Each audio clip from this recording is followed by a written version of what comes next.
et votre Seigneur a instauré que vous ne devriez, que vous n'adoreriez nul autre que Allah, que lui. Et donc ça, c'est l'établissement du tawhid et de l'unicité pure. Et juste après cela, wabil walidaini ihsana, et que vous ayez le bon comportement, que vous soyez vertueux vis-à-vis de vos parents. C'est-à-dire que ici, il y a la corrélation, enfin,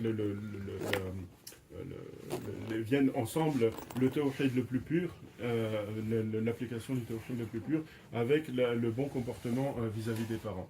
Euh, et toi, tu dis, en tant que aspirant spirituel et cheminant spirituel dans la voie d'Allah subhanahu wa ta'ala, tu dis que de ton cher, de celui dont tu as pris la béra, qu'il est ton père spirituel.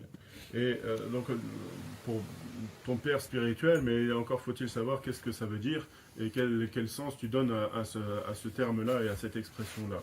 Donc en islam, on dit, enfin, selon le hadith, le paradis se trouve sous les pieds de la mer. Et par rapport à ce hadith, les musulmans ont l'habitude d'embrasser même les pieds de leur mère, comme si, parce que le paradis se trouve sous ceci. Donc ça ne veut pas dire que le paradis se trouve forcément physiquement sous les pieds de leur mère, mais plutôt que pour accéder à ce paradis, il faut être au niveau de leurs pieds, c'est-à-dire complètement résigné et dans l'obéissance et la soumission la plus totale vis-à-vis de tout le moindre désir de leur mère.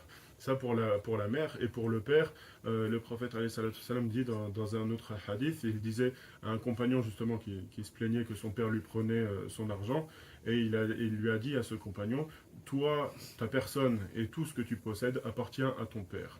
Donc ça, c'est pour l'établissement de ce que sont les droits des parents vis-à-vis de leur enfant, des parents biologiques.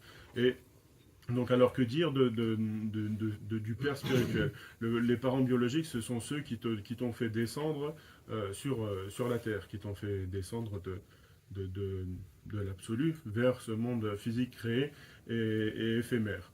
Quant au père spirituel, c'est celui qui va au contraire te permettre de t'élever jusqu'au Seigneur et qui va te permettre de t'élever jusqu'à la connaissance, jusqu'au but même de ce pourquoi tu as été créé. Donc l'importance n'a évidemment rien à voir et n'est pas comparable.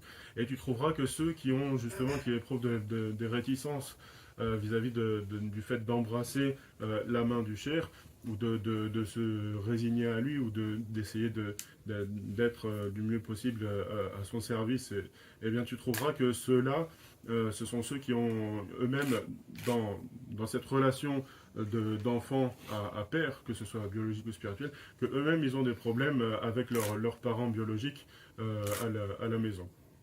Donc ce sont des gens qui, si par exemple leur mère leur demande de leur ramener un verre d'eau, ils vont lui dire je suis pas ton serviteur, t'as qu'à aller te le chercher toi-même.